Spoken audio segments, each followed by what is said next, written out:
Hello students, welcome to my YouTube channel learn English with D K sir. विद्यार्थियों, आज का topic है frame correct sentences by reordering the words in the following. नीचे दिए गए वाक्यों में शब्दों के क्रम को पुनः व्यवस्थित करते हुए सही वाक्य की रचना करना है। ठीक है, जैसा कि आप जानते हैं कि ये जो वीडियो है वो कक्षा 10 के लिए और 9th के लिए बहुत ही इम्पोर्टेंट है। ठीक है, क्योंकि जो इंग्लिश सेकंड पेपर होता है, इंग्लिश का सेकंड पेपर का जो पहला क्वेश्चन होगा वो यही क्वेश्चन आएगा। ठीक है, और इसके लिए आपको बोर्ड परीक्षा में 2 नंबर मिलेंगे। तो चलिए स्टार्ट करते हैं अपना इंटरेस्टिंग वीडियो। अब यहाँ पे बेटा लिखा हुआ है gold is not that are glitters. ठीक है, अब इसको जब हम पुनः व्यवस्थित करेंगे, सही से इसको जब हम बनाएंगे तो क्या बनाएंगे? ऑल दैट, ये आंसर क्या हो जाएगा इसका? All that glitters is not gold. यानी सभी चमकने वाली चीज़ें सोना नहीं होती। तो इसको जब आप कायदे से देखेंगे तो यहाँ पर हम जो उसको सही करेंगे तो क्या होगा? ऑल दैट ग्लिटर्स, इसको हम पहले लिख देंगे ऑल दैट ग्लिटर्स, फिर वर्ब लगाएंगे, फिर नॉट, फिर गोल्ड। ठीक है, ये मुहावरा भी है। ठीक है, ये इंग्लिश का एक बहुत फेमस इडियम है और इसका अर्थ होता है कि सभी चमकने वाली चीज़ सोना नहीं होती है। तो वो आपसे बोर्ड परीक्षा में किसी भी तरीके का वाक्य पूछ सकते हैं। ठीक है, यहाँ पर कोई इस तरीके का रिस्ट्रिक्शन नहीं है कि वो आपसे आसान ही पूछेंगे, वो कठिन भी पूछ सकते हैं। अगला सेंटेंस क्या है बेटा? ये समझ में आ गया होगा आपको। अब अगला है यू द ट्रुथ और नॉट स्पीकिंग। ये तो बहुत ही आसान सेंटेंस है। ठीक है, जो जिन बच्चों को टेंस का ज्ञान है वो इसको तुरंत बना देंगे।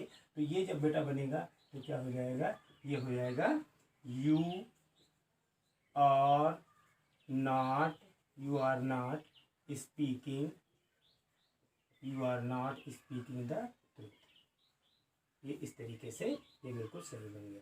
ठीक है, कि तुम सत्य नहीं बोल रहे हो। यहाँ पे सब्जेक्ट, ये हेल्पिंग वर्ब, ठीक है, और उसके बाद वर्ब और फिर ऑब्जेक्ट, ये बन गया। ठीक है, और उसके बाद बेटा अगला सेंटेंस कहता है the teacher his behaviour got at angry. ठीक है, अब इसको जब हम बनाएंगे तो इसमें हमको सब्जेक्ट दिख रहा है। ठीक है, टीचर, और यहाँ पर कुछ सब्जेक्ट नहीं दिख रहा है, his behaviour got at angry. तो इसका पहले शाब्दिक अर्थ निकाल लेते हैं। तो टीचर माने अध्यापक, हिज माने उसके, हिज माने उसके, बिहेवियर मीन्स व्यवहार, गॉट है एट एंग्री। ठीक है, गॉट गेट माने होना, गॉट माने हुए, एट पर, एंग्री नाराज। इस तरीके से तो इसको जब हम बनाएंगे तो क्या हो जाएगा? इसका आंसर क्या हो जाएगा बेटा?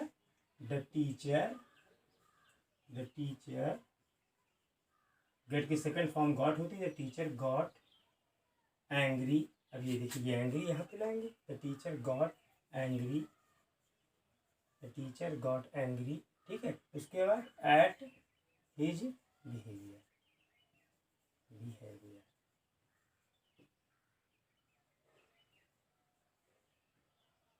मतलब अध्यापक उसके व्यवहार पर नाराज हुए, अध्यापक उसके व्यवहार से नाराज हुए। ठीक है, तो इस तरीके से ये कुछ सेंटेंसेस थे जिसको आपने सीखा कि कैसे जो है रीऑर्डरिंग होता है। देखिए, रीऑर्डरिंग ऑफ द वर्ड्स में सबसे इम्पोर्टेंट चीज़ हमने अगर आपको नहीं बताई तो इस वीडियो में हम आपको बताना चाहते हैं। भाई 3 चीज़ें होती हैं, सब्जेक्ट, वर्ब और ऑब्जेक्ट। अगर ये आपको सही से सेट करना पता है और उसके अलावा जो छोटी छोटी चीज़ें हैं जैसे प्रीपोजिशन है और ऑब्जेक्ट को कैसे सही तरीके से वर्ब के बाद रखना है, ये सब चीज़ अगर आप जानते हैं तो बहुत आसानी से आप सेंटेंस को बना लेंगे। ठीक है, वो कितना भी कठिन क्यों ना हो। तो चलिए कुछ और सेंटेंस आपके सामने लेते हैं जो जिससे कि आपकी बात समझ में आए, जो पिछले बोर्ड परीक्षाओं में पूछे गए हैं। ठीक है,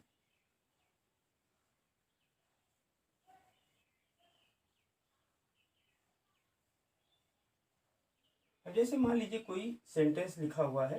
ठीक है, कोई भी सेंटेंस ले लीजिए।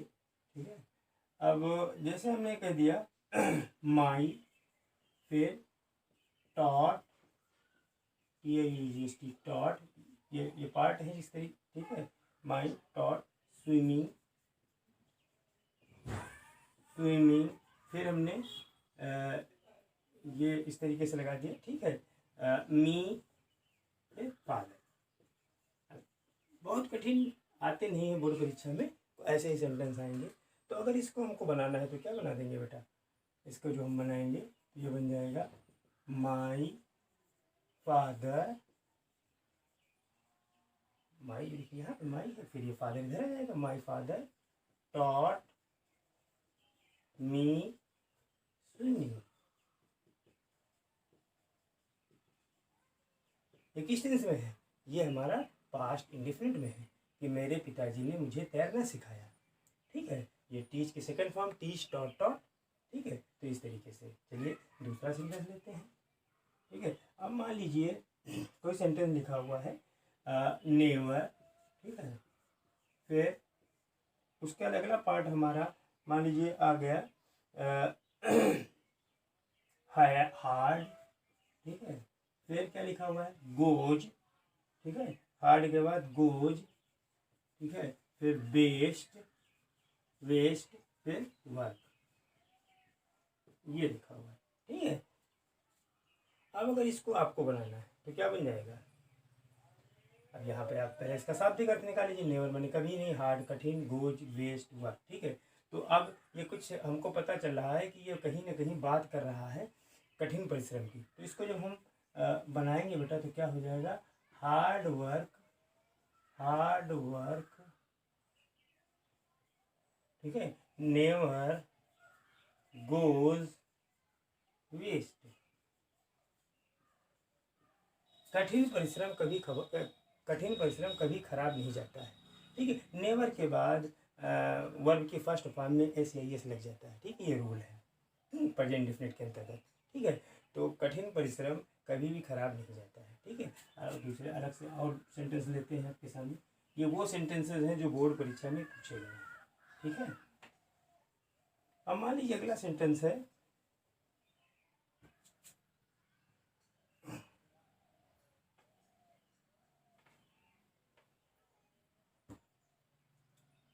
Five for days.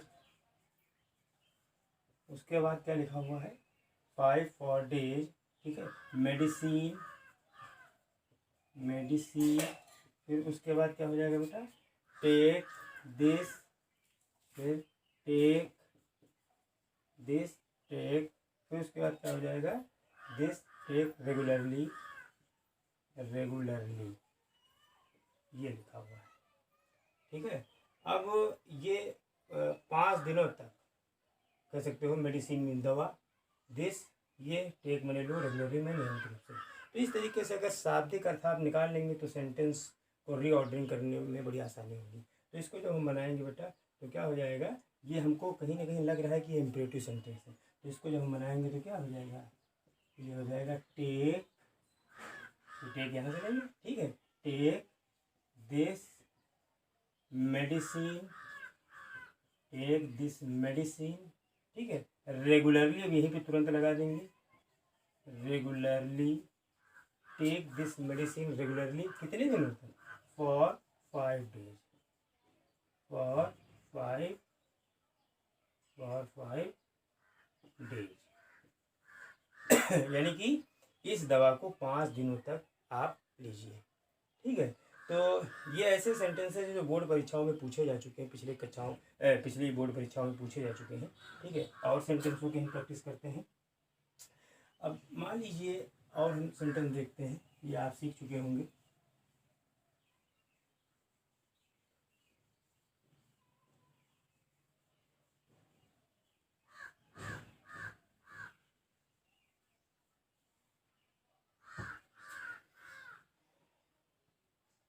लिखा हुआ है वी, फिर लिखा है ग्रेट, उसके बाद लिखा हुआ है वी ग्रेट, फिर लिखा हुआ है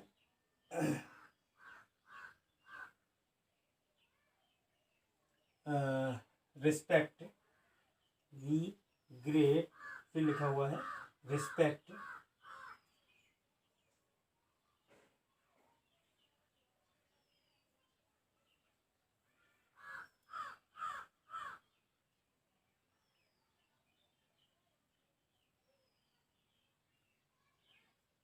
ठीक है, बी ग्रेट, रिस्पेक्ट, और उसके बाद टीचर्स, बिल्कुल छोटा सा वाक्य, ये लिखा हुआ है, ठीक है। और यहाँ पे एक और यहाँ पे लगा, शुड लगा दीजिए, और उसका और थोड़ा जोड़ लीजिए, और भी हो सकता है, ठीक है। अब इसको जब हम बनाएंगे तो बेटा क्या हो जाएगा, वी, फिर उसके बाद शुड लगा लेंगे, we should respect our great teachers, हमें अपने महान अध्यापकों का सम्मान करना चाहिए, ठीक है। तो इस तरीके से आपसे बोर्ड परीक्षा में आसान भी पूछ सकता है, इम्पेरेटिव सेंटेंस भी पूछ सकता है, ठीक है, इंट्रोगेटिव सेंटेंस भी पूछ सकता है, असर्टिव सेंटेंस भी पूछ सकता है। तो सबसे पहली चीज़ आपको ये पता होना चाहिए कि सेंटेंस कितने प्रकार के होते हैं। तो जैसा कि आपको पता है सेंटेंस 5 प्रकार के होते हैं, assertive, interrogative, imperative, exclamatory, aptitude, ठीक है। तो अब असर्टिव, इंट्रोगेटिव, इम्पेरेटिव, ठीक है, और बस तीन तरह के ही सेंटेंस आपसे पूछे जा सकते हैं। हाँ, बहुत ज़्यादा अगर पूछ लिया तो एक्सक्लेमेटरी पूछ लेंगे, अदरवाइज नहीं, ठीक है। एक्सक्लेमेटरी जैसे इस तरीके से पूछ सकते हैं, लेकिन वो पूछते नहीं क्योंकि उसमें मार्क ऑफ एक्सक्लेमेशन के द्वारा पहचान हो जाती है कि ये हमारा इम्पेरेटिव सेंटेंस है, इसलिए उसको नहीं पूछते हैं। तो बोर्ड परीक्षा में केवल 3 तरह के सेंटेंस पूछेंगे, असर्टिव, इंट्रोगेटिव और इम्पेरेटिव। तो इसलिए इन तीनों वाक्यों की आप प्रैक्टिस कर लीजिए। और जैसे मान लीजिए, और इंट्रोगेटिव भी बहुत कम पूछते हैं, ठीक है। हाँ, तो अब हम समझते हैं कि आप ये बातें समझ में आ गई होंगी, ठीक है। और 1-2 सेंटेंस और आपको कठिन करा दे रहे हैं जिससे आपको ये न लगे, ठीक है, कि सर ने कराया नहीं। अब जैसे मान लीजिए और लिखा हुआ है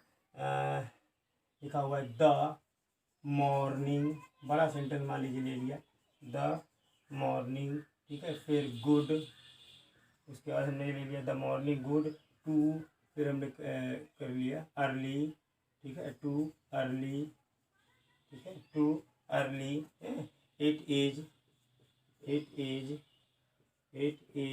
ठीक है। उसके बाद फिर हमने क्या कर दिया, गेट अप, ठीक है, और फिर उसके बाद हमने कर दिया इन। इतना बड़ा सेंटेंस ले लिया, ठीक है। अब इस सेंटेंस को बेटा अगर हम बनाएंगे तो कैसे बनाएंगे, देखते हैं इसको बना करके, ठीक है। इतना बड़ा सेंटेंस है आपके सामने, the morning good too early it is get up in, ठीक है। अब ऐसे सेंटेंस भी पूछ सकते हैं बोर्ड परीक्षा में। तो आपको पता है कि जहाँ पर सब्जेक्ट ढूंढने में दिक्कत होती है तो वहाँ पर या तो हम देयर का प्रयोग करते हैं या फिर हम इट का प्रयोग करते हैं। तो यहाँ पर कहीं ना कहीं हमको देखिए इट दिख रहा है, तो हम सेंटेंस की शुरुआत इट से करके देख रहे हैं, ठीक है। हम सेंटेंस की शुरुआत इट से करते हैं तो क्या हो जाएगा, इट इज। अब इट के बाद आपको पता है कोई ना कोई हेल्पिंग वर्ब आएगी, तो इट इज़ गुड, ठीक है। टू था ना यहाँ पे, it is good to get up, उसके बाद फिर देखिए अर्ली लिखा हुआ है, to get up early in the morning,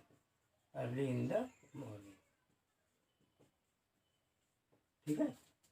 यानी सुबह जल्दी उठना लाभकारी होता है, ठीक है। सुबह जल्दी उठना अच्छा होता है, लाभकारी होता है।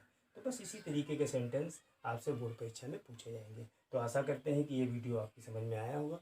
और जिन छात्रों ने अभी तक हमारे चैनल को सब्सक्राइब नहीं किया है वो हमारे चैनल को सब्सक्राइब कर लें, इस वीडियो को लाइक कर दें और शेयर करें, ठीक है। इसी तरीके से हम आपको सीरियल वाइज पढ़ाएंगे ग्रामर, कक्षा 10 और 9 के छात्रों को, जो बोर्ड परीक्षा में जैसे जिस तरीके से आता है, ठीक है। तो ये जो था, ये आपका जो पहला क्वेश्चन बोर्ड परीक्षा में आता है रीऑर्डरिंग का, उससे संबंधित ये वीडियो था। आशा करते हैं कि आपकी समझ में आया होगा, ठीक है। और अब आपका कार्य ये है कि आप अपनी कॉपी, जो भी आपके पास बुक है उसमें जो भी एक्सरसाइज है उनसे करिए। अगर किसी तरीके की दिक्कत होती है तो आप हमारे कमेंट बॉक्स पे कमेंट करिए, ठीक है, और हम उसका निवारण करेंगे, ठीक है। और हो सके तो आप अपना मोबाइल नंबर जरूर उस पर मेंशन कर दीजिए, जिससे कि हम फ़ोन करके आपको बता दें कि भाई इस सेंटेंस में ये सेंटेंस ऐसे बनेगा, ठीक है। तो आशा करते हैं कि आपकी बात समझ में आई होगी। ओके, थैंक यू, मिलते हैं नेक्स्ट वीडियो में, धन्यवाद।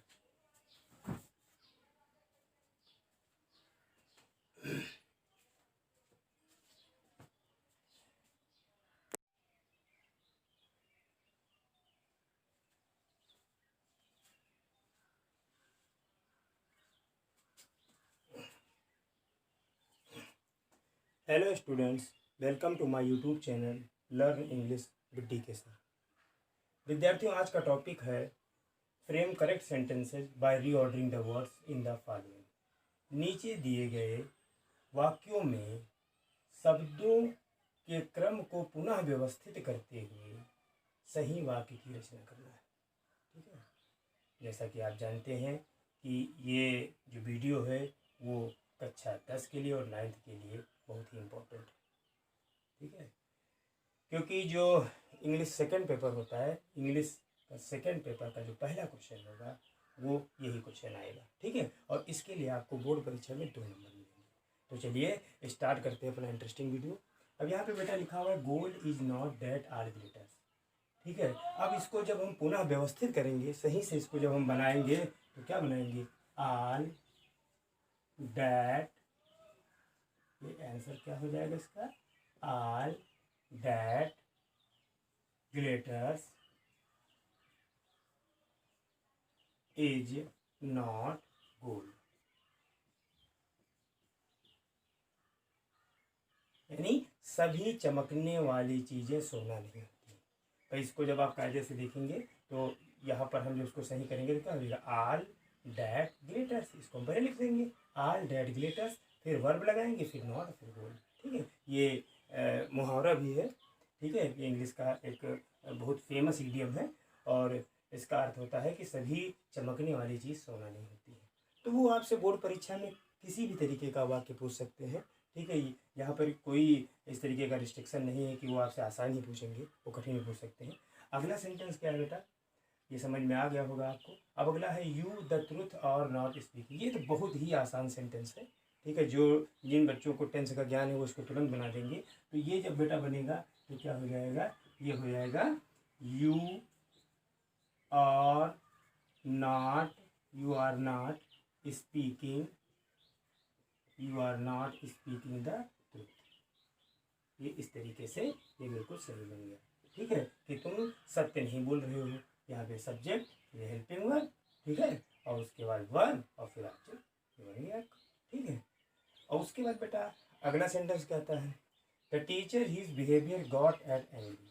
ठीक है, अब इसको जब हम बनाएंगे तो इसमें हमको सब्जेक्ट दिख रहा है, ठीक है, टीचर, और यहाँ पर कुछ सब्जेक्ट नहीं दिख रहा है, his behaviour got at angry. तो इसका पहले शाब्दिक अर्थ निकाल लेते हैं। तो टीचर माने अध्यापक, हिज माने उसके, हिज माने उसके, बिहेवियर मीन्स व्यवहार, गॉट है एट एंग्री। ठीक है, गॉट गेट माने होना, गॉट माने हुए, एट पर, एंग्री नाराज। इस तरीके से तो इसको जब हम बनाएंगे तो क्या हो जाएगा, इसका आंसर क्या हो जाएगा बेटा, द टीचर गेट की सेकंड फॉर्म गॉट होती है, टीचर गॉट एंग्री। अब ये देखिए, ये एंग्री यहाँ पे लाएंगे, the teacher got angry, the teacher got angry. ठीक है, उसके बाद एट हिज बिहेवियर,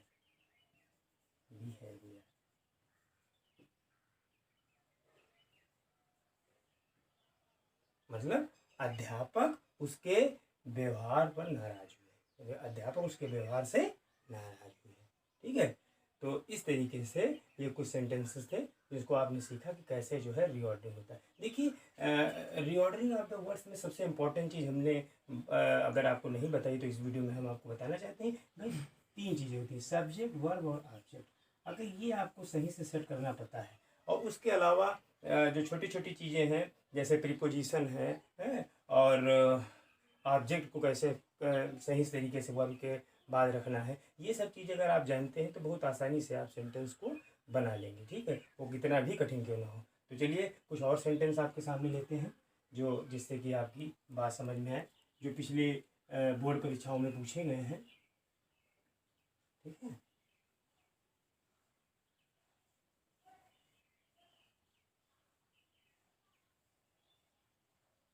अब जैसे मान लीजिए कोई सेंटेंस लिखा हुआ है, ठीक है, कोई भी सेंटेंस ले लीजिए। ठीक है, अब जैसे हमने कह दिया माई, फिर टॉट, TIEGST टॉट, ये पार्ट है जिस तरीके, ठीक है, माई टॉट स्विमिंग, फिर हमने ये इस तरीके से लगा दिया। ठीक है, मी फिर फादर। बहुत कठिन आते नहीं है बोर्ड परीक्षा में, तो ऐसे ही सेंटेंस आएंगे। तो अगर इसको हमको बनाना है तो क्या बना देंगे बेटा, इसको जो हम बनाएंगे तो ये बन जाएगा माई फादर, माई लिखिए यहाँ पे माई है, फिर ये फादर इधर आ जाएगा, my father taught me swimming. ये किस टेंस में है, ये हमारा पास्ट इंडिफिनिट में है कि मेरे पिताजी ने मुझे तैरना सिखाया। ठीक है, ये टीच की second form teach taught taught. ठीक है, तो इस तरीके से चलिए दूसरा सेंटेंस लेते हैं। ठीक है, अब मान लीजिए कोई सेंटेंस लिखा हुआ है नेवर। ठीक है, फिर उसके बाद अगला पार्ट हमारा मान लीजिए आ गया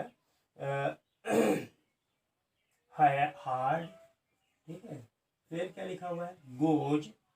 ठीक है, हार्ड के बाद गोज। ठीक है, फिर बेस्ट, वेस्ट, फिर वर्क, ये लिखा हुआ है। ठीक है, अब अगर इसको आपको बनाना है तो क्या बन जाएगा, अब यहाँ पे आप पहले इसका शाब्दिक अर्थ निकाल लीजिए। नेवर माने कभी नहीं, हार्ड कठिन, गोज वेस्ट वर्क। ठीक है, तो अब ये कुछ हमको पता चल रहा है कि ये कहीं ना कहीं बात कर रहा है कठिन परिश्रम की। तो इसको जब हम बनाएंगे बेटा तो क्या हो जाएगा, hard work, hard work.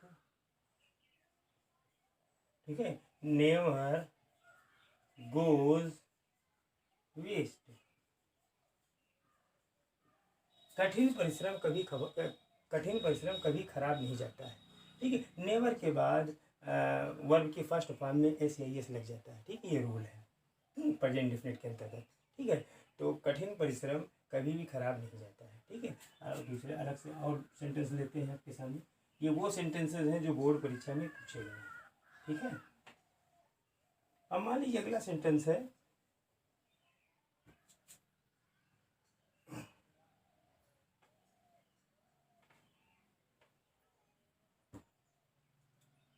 Five for days.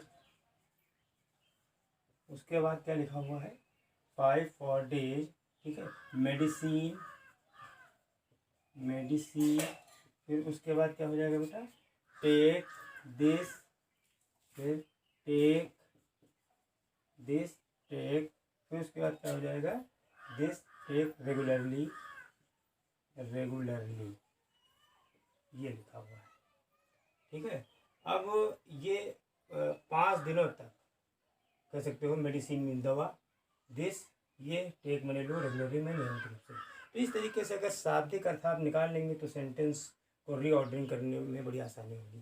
तो इसको जब हम बनाएंगे बेटा तो क्या हो जाएगा, ये हमको कहीं ना कहीं लग रहा है कि ये इम्परेटिव सेंटेंस है। तो इसको जब हम बनाएंगे तो क्या हो जाएगा, ये हो जाएगा टेक, तो टेक यहाँ से लेंगे। ठीक है, take this medicine, take this medicine.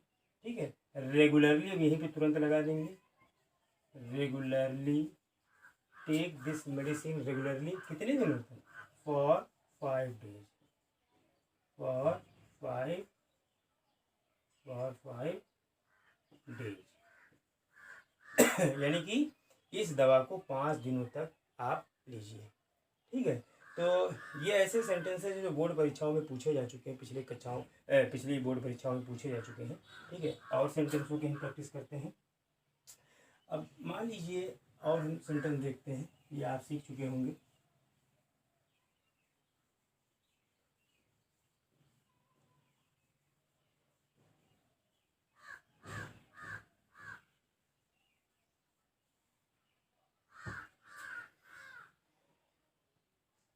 लिखा हुआ है वी, फिर लिखा है ग्रेट, उसके बाद लिखा हुआ है वी ग्रेट, फिर लिखा हुआ है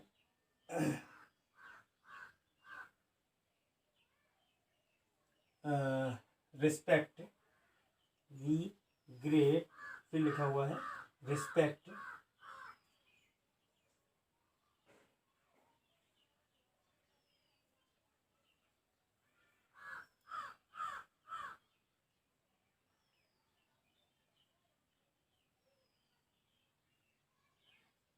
ठीक है, बी ग्रेट, रिस्पेक्ट और उसके बाद टीचर्स। बिल्कुल छोटा सा वाक्य, ये लिखा हुआ है, ठीक है। और यहाँ पे एक और यहाँ पे लगा लीजिए, शुड लगा लीजिए, और उसका और थोड़ा जोड़ लीजिए, और भी हो सकता है, ठीक है। अब इसको जब हम बनाएंगे तो बेटा क्या हो जाएगा, वी, फिर उसके बाद शुड लगा लेंगे, we should respect our great teachers. हमें अपने महान अध्यापकों का सम्मान करना चाहिए, ठीक है। तो इस तरीके से आपसे बोर्ड परीक्षा में आसान भी पूछ सकता है, इम्परेटिव सेंटेंस भी पूछ सकता है, ठीक है, इंट्रोगेटिव सेंटेंस भी पूछ सकता है, असर्टिव सेंटेंस भी पूछ सकता है। तो सबसे पहली चीज़ आपको ये पता होना चाहिए कि सेंटेंस कितने प्रकार के होते हैं। तो जैसा कि आपको पता है सेंटेंस 5 प्रकार के होते हैं, assertive, interrogative, imperative, exclamatory, aptitude, ठीक है। तो अब असर्टिव, इंट्रोगेटिव, इम्परेटिव, ठीक है, और बस तीन तरह के ही सेंटेंस आपसे पूछे जा सकते हैं। हाँ, बहुत ज़्यादा अगर पूछ लिया तो एक्सक्लेमेटरी पूछ लेंगे, अदरवाइज नहीं, ठीक है। एक्सक्लेमेटरी जैसे इस तरीके से पूछ सकते हैं, लेकिन वो पूछते नहीं, क्योंकि उसमें मार्क ऑफ एक्सक्लेमेशन के द्वारा पहचान हो जाती है कि ये हमारा इम्परेटिव सेंटेंस है, इसलिए उसको नहीं पूछते हैं। तो बोर्ड परीक्षा में केवल 3 तरह के सेंटेंस पूछेंगे, असर्टिव, इंट्रोगेटिव और इम्परेटिव। तो इसलिए इन तीनों वाक्यों की आप प्रैक्टिस कर लीजिए। और जैसे मान लीजिए, और इंट्रोगेटिव भी बहुत कम पूछते हैं, ठीक है। हाँ, तो अब हम समझते हैं कि आप ये बातें समझ में आ गई होंगी, ठीक है। और 1-2 सेंटेंस और आपको कठिन करा दे रहे हैं, जिससे आपको ये न लगे, ठीक है, कि सर ने कराया नहीं। अब जैसे मान लीजिए, और लिखा हुआ है द मॉर्निंग, बड़ा सेंटेंस मान लीजिए ले लिया, द मॉर्निंग, ठीक है। फिर गुड, उसके बाद हमने ले लिया द मॉर्निंग गुड, टू, फिर हमने कर लिया अर्ली, ठीक है, टू अर्ली, ठीक है, टू अर्ली, इट इज, ठीक है। उसके बाद फिर हमने क्या कर दिया, गेट अप, ठीक है, और फिर उसके बाद हमने कर दिया इन। इतना बड़ा सेंटेंस ले लिया, ठीक है। अब इस सेंटेंस को बेटा अगर हम बनाएंगे तो कैसे बनाएंगे, देखते हैं इसको बना करके, ठीक है। इतना बड़ा सेंटेंस है आपके सामने, the morning good, too early, it is, get up in, ठीक है। अब ऐसे सेंटेंस भी पूछ सकते हैं बोर्ड परीक्षा में। तो आपको पता है कि जहाँ पर सब्जेक्ट ढूंढने में दिक्कत होती है तो वहाँ पर या तो हम देयर का प्रयोग करते हैं या फिर हम इट का प्रयोग करते हैं। तो यहाँ पर कहीं ना कहीं हमको देखिए इट दिख रहा है, तो हम सेंटेंस की शुरुआत इट से करके देख रहे हैं, ठीक है। हम सेंटेंस की शुरुआत इट से करते हैं तो क्या हो जाएगा, इट इज। अब इट के बाद आपको पता है कोई ना कोई हेल्पिंग वर्ब आएगी, तो इट इज गुड, ठीक है। टू था ना यहाँ पे, it is good to get up, उसके बाद फिर देखिए अर्ली लिखा हुआ है, to get up early in the morning,